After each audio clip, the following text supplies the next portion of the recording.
Hi there, so today we're going to be doing making your own crossbow bolts, and we'll walk you through some of this, and maybe it'll help you when you need to start replacing them. Now, most seasoned archers know that the cheapest bow out there and a great set of arrows you can do quite well. But not even the best bow in the world will compensate for having crappy arrows, right? Now, with the crossbow, the difference is a little less significant. Firing or loosing an arrow is kind of like a bird flying through the air with the archer's paradox. With a crossbow bolt, it's somewhat like a brick. There's no paradox involved. Stronger the bolt is going to be the better for you to allow that straight and true flight. Hopefully by watching this, you get some tips in making your own set of bolts better. Now we'll start off with a small tutorial on the bolt itself. Some people call them arrows, and they are in effect small arrows as they function similarly. It's not wholly incorrect to do so. You may have heard the term bolt and quarrel used interchangeably, but a quarrel is actually the tip on particular bolts because it has 4 sides to it, from the French word carré, which means square. So that's what a quarrel is. So these ones with the round tips, these are bolts. Or you can call them arrows as well. So the parts of a bolt. You have the shaft of the bolt, same as an arrow shaft. You have the tip. You have the fletches, or the vanes as people call them. And in some cases we have what are called butt caps. And I'll explain those in a minute.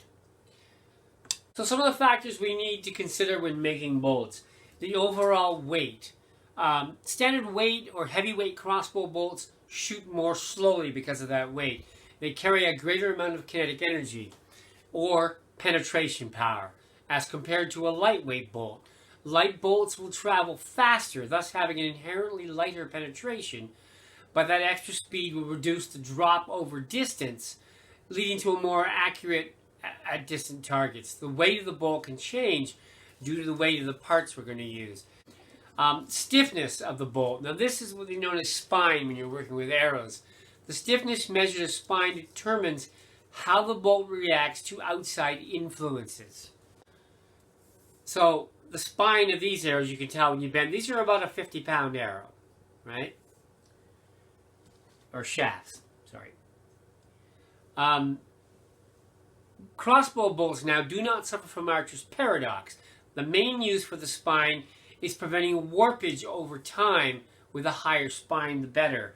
One of my crossbows, it has, these ones here, the crossbow itself has a rolling nut that's made out of wood, and the string sits on the nut, and when it looses, the string then comes out and slaps into the back of the bolt. It doesn't actually sit against the string, and that causes a lot of energy transmitted into the bolt, and I've had a lot of warpage.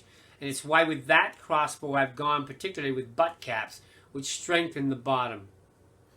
The other crossbow I have has a rolling nut with a slot down the center, and that allows these bolts to slide right up against the string. It's also, you'll notice these are shaved on the other side, so they're a little narrower. So they go right up against the string, and you don't have that jarring at the beginning. Another factor we're going to be looking at is what we call flight drag. A few factors affect the drag on a bolt. These will lead to having more effect on the bolt from outside influences like the air and the speed it's going. You can reduce the drag by reducing the cross-section of your fletches or vanes, for instance. They can be shorter. They can be narrower or thinner. Fletches have less of an effect on the bolt performance the way they do on arrows, and some even shoot their bolts without fletches at all. The shape and size of your points can also affect the drag on the bolt. Now the other thing we're going to consider is what's called FOC, or front of center. This is basically how balanced are your bolts. How forward is the center of gravity, described in a percentage of the crossbow bolt's total weight that is located in the front half of the bolt. FOC's position of the crossbow bolt is one of the more important elements affecting the shape of the flight curve. Ideal FOC is especially critical for target shooters participating in long-range shooting competitions. FOC, a high FOC will fly with good stability, but will shed its trajectory quicker and cause it to nosedive or go ballistic. While a crossbow with a low FOC will hold the trajectory better but fly erratically. You can change the FOC by changing the size and weight of the points, the fletches, or adding weight such as metal inserts to the actual shaft. So first we need a set of shafts. Now SCE rules dictate that it must be made from period materials. Traditionally we use wood. You can use bamboo or cane. Unlike arrows for a bow, bolts need to be sturdier to withstand warping due to high poundages. With no archer's paradox, the spine can be much stiffer. An economical way, of course, to make or to acquire shafts would be by arrow shafts and cut them in half. If the length of your bolt is equal to or less than half of a shaft, you could simply cut these in half and make two for each one shaft you buy. Preferably you want straight grain shafts with minimum defects. We'll need to cut the shafts to a length that works on your crossbow. So I've cut mine to this length. They're about 16 inches long. If you have them of too long, what I've seen happen is the crossbows like this and the bolts can fall off the ends. You don't want that happening. Secondly, you don't want them too short so that the tip is before the end of the prod itself, so there's a possibility of digging into something as well. So a little bit over the edge is actually a good place to be. As the shafts are cut to length, I weigh them in grains to get the ones closest to the weight. Anything within 10 grains tends to work quite well with this. What that does is it minimizes the variances in each arrow or each bolt so that they do fly a more similar flight profile. And that's what I'm looking for here. All the bolts will need to be of the same length exactly, because the tip of the bolt, with SCA rules, you can't have a front sight on your crossbow. So this actually acts as your front sight for aiming. So if there's a varying length of bolt, your sight moves, and you don't want that happening.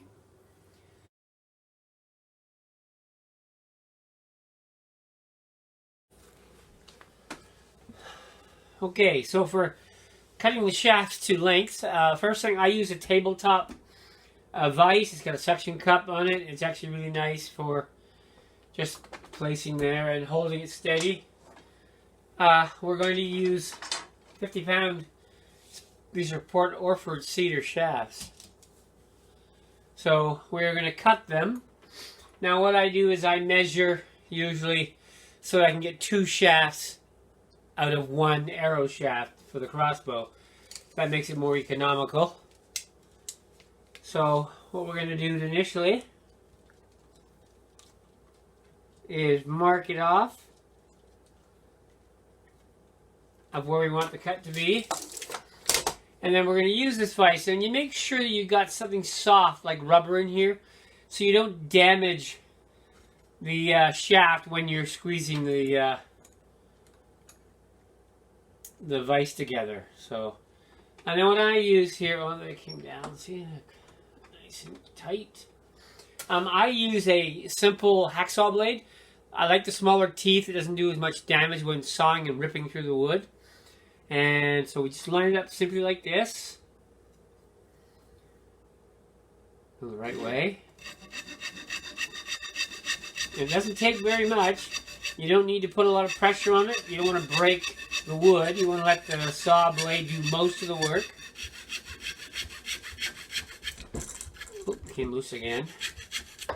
When it's done, you don't have to worry about sanding it down either, because that's what I'm going to be using for my taper tool where I put the points on, so I won't have to on that one. But because this isn't quite exactly half, we have a little bit of a difference, so what I'll do is I'll put both of them back in here together. You don't need that one now.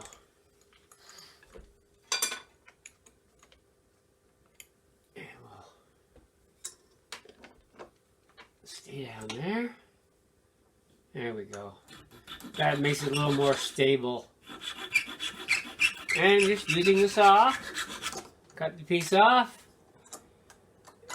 And now I have 2 shafts of identical length, which I can put with my other ones I have in preparation for making my crossbow bolts. To prep the shafts next, we're going to use a taper tool. What the taper tool does is it tapers down the end of the shaft so that you can use for putting the tip on the end. Now, a taper tool normally has two angles of 5 degrees, which is used for the knock point on an arrow, and the 11 degrees, which is used for the tip. So we're going to use the 11 degrees, and what we're going to do, I'm going to show you this here. It is just like an old pencil sharpener, is what it is. And we're going to be doing a taper on the end of this for which our points will be attached, right? So that's what we're looking for. Unlike an arrow, we don't need to taper the other end because we want that flat end for our string. Now at this point, you can also coat the shafts if you want to, using an oil, or some people use a thin varathane coat, which provides protection against moisture. I don't know how many times I've fired or loosed my bolts. They've landed in wet grass, and I've had to wipe them dry lest they start warping the wood. You don't want them to happen. If you lose one and find it the next week, odds are you're going to find warpage in the wood, and you don't want that. Depending on the crossbow, as I said earlier, mine, you may want to prep the back of the bolt with either bolt caps, which I bought, or you can use a curved segment that sits against the string that allows it to just seat nicely against the string. It prevents it from the string from jumping the bolt when you loose it.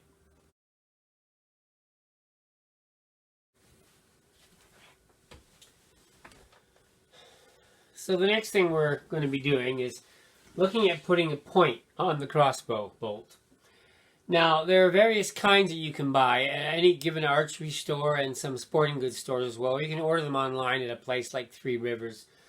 You can get a traditional point that we have. These ones are 11/32, and this is 125 grains in weight. You can also get some fancy ones. I have these mudkin tips, which work really well for arrows and for bolts. And I also have one of these I got in France. Really good for arrows, not so good for crossbow because the long, narrow point takes quite a beating with the extra penetration that we use. So for these ones, I'm going to go ahead and utilize an 11/32 tip. And what we're doing is I'm using my fletching jig just to hold it because it gets quite hot. And we're going to be putting this on here. Now, you can use various type of glue. I've heard people use Gorilla Glue.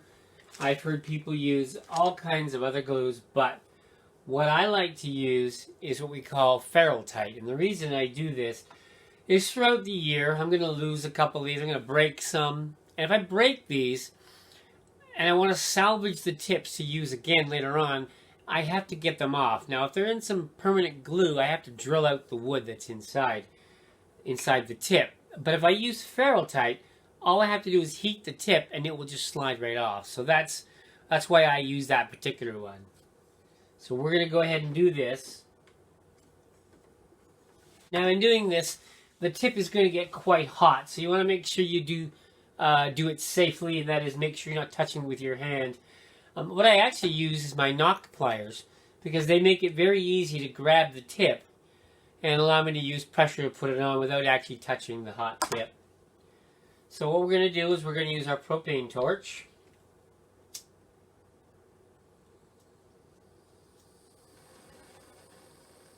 So the first thing I do is I want to get some of the Ferrite onto the wooden shaft, and I can do this in my hand.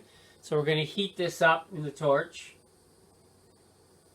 and then I'm going to apply it.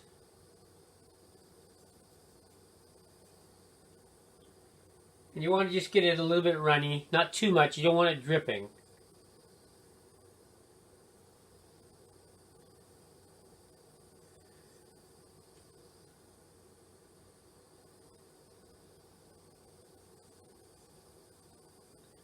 And you want to coat that in the Ferrite glue. So the next thing we're going to do is we're going to put it here so we don't slip it. We're going to take this and we're going to heat it up in the torch. And what that's going to do is it's going to melt the glue that's on the end of the shaft right now. So, and then I want to make sure that I push it as far in as possible. And then we just wait for the glue to harden. And it just waits till it cools down. It'll take maybe, 20 seconds at the most. And you can let go, and if it doesn't slide at all, then it's on there. And then we want to make sure with the rotation to make sure, now you see that's a little bit warped. So that means it is not quite straight on there. So what we're going to do is we're going to reheat it. And then we're going to try to get that on there straight and let it cool down again.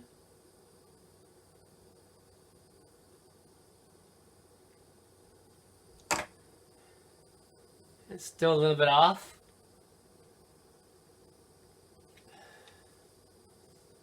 And there we go. Now we got a straight tip on there. So that's what we want. Sometimes it takes a little bit of practice to make sure you get it straight. Sometimes you have to do the taper tool just to make sure you get a clean seat on that too. Now when that cools down, we can use an X-Acto knife or pliers and we can trim off any excess glue that's there. And that's how we get a tip on there. So the final thing we're going to be doing for these ones is adding the fletches or vanes. Now, there's all kinds of sources you can use to find these. You can get store-bought ones. These are nice shield-shaped ones I bought. And they come in multiple colors as well. And you can also get different lengths, and you can get different widths as well. So you need to decide what you're going to use. You can also mount them either straight, which like these ones are, straight on the edge, or helical. And what helical does is it starts here and it sort of curves a little bit around the shaft. And what that does is provides much more rotation and stability. More applicable for an arrow. I haven't been able to find any historical examples of helical. So, I mean, there may be, but I haven't been able to find any. The other way you can do is what's called offset. And the offset is you take the fletching and it's straight, and actually the back of it will run off the edge of the shaft. They also provide a bit of a spin. But I prefer simply straight on ones like this here. Now, I also prefer, each year I do different styles. I like to make them identifiable for me. These were last year's. So what I'm doing this year is I'm doing a hand-cut feathers that I made, that I bought with a feather cutter I have. So for that, we're going to take a full-size feather, and these are turkey feathers that I bought, and they're dyed black, of course. And then we're using because one of the things about cutting these, first of all, if you try cutting these with scissors, the feather moves. If you want to do it by hand and cut them, use some painter's tape and put it on there, and then you can cut the tape or masking tape. And then you'll end up with a decent cut and the feathers won't move. If you do it just by itself, they'll tend to move and you won't get a good cut with that. But what I'm going to use is my feather cutter, and again, these are very sharp as well. You be very careful with that. And it even says on there, caution, sharp. But what this will do is allow me to, every time, cut the feather into the same shape. Now, the other thing I should mention is you can get left or right wings that come from the left or right wing. You want all the feathers from the same wing, otherwise they're working against each other. Now, for rotation with my crossbow bolts, I'm finding the left or right wing curvature of the feather gives it about a maximum of one rotation in about 20 yards. So it's not a major rotation. So it doesn't have that much effect. So what we're going to do is we're going to line this up. And you line this up, and again, you have to be very careful. It is sharp. And once I've got it lined up in here, we're going to close it. And just sit it on there. And then we use a hammer.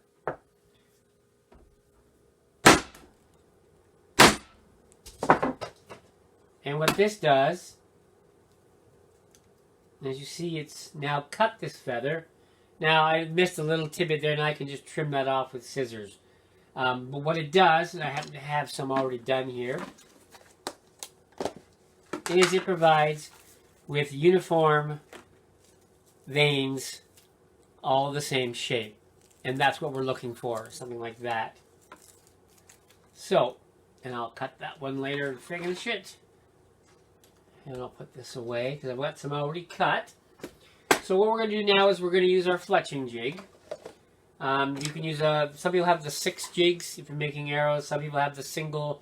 I've got a couple of singles. I only need to use one for this one. Now if you do want to do helical fletches, then this is where you would do it. You can get a piece of one of these that's curved. But we're going to do this straight on. And we're going to, and what I've marked this where I want the tail of my fletching to go. So we're going to put the bolt in the receptacle here. We're going to line it up. And then what we're going to do is we're going to put the fletching, we want the white side down. That's what we're going to glue. We're going to line this up in this receptacle here.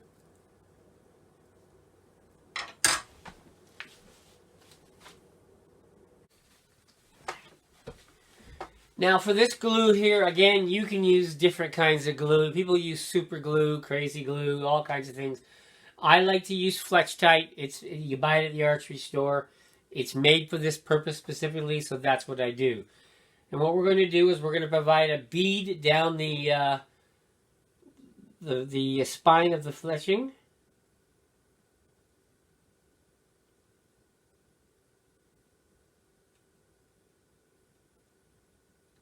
You definitely want to make sure you got lots on both ends, or you get that where it lifts off. We don't want that. Then we're going to place it in here, and we're going to press it so that it lines up on the shaft. And then we're going to let that sit for about a minute. A little bit more than a minute, and it will be Fletch-Tite dries pretty quickly. Okay, so now that we've let it dry for a little bit, we will squeeze this and take it off, and we end up with a beautiful fletch. So what we're doing now is putting it back into the receptacle, and we're going to rotate this. Okay, we want these at 180 degrees is what we want. Make sure it is in the center. And then we're going to load up another one. Again, we got to make sure they're in the right direction.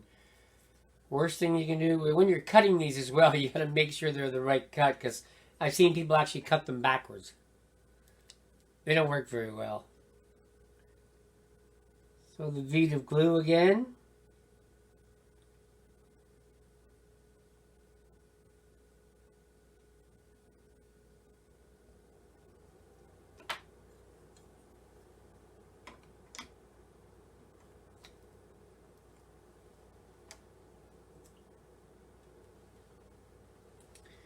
And we'll let that one dry as well. Okay, so we have let it sit for a couple of minutes. And we take this off, and we have our completed bolt. Now I have the tip, and I have the fletchings, and it looks lovely. So the next thing that we're going to do is we're going to mark these. Now what I do is I number each one that I make.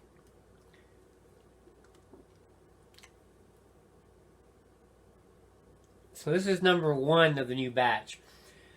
If I use these, I'm going to decide later on, if I use them for my 75-pound crossbow, I'll get butt caps for them. And if I use them for the 100-pounder, I will shave the sides a little bit so they'll fit in properly. And then what we do is we'll do precision matching. And then what we do there is we group the bolts into bunches that fly a similar profile. And I'll do another video about how to do precision matching. But basically, that's a crossbow bolt. And that is ready to be just finished up and then used. And that's a nice little one there. I like that. All right, so thanks for watching.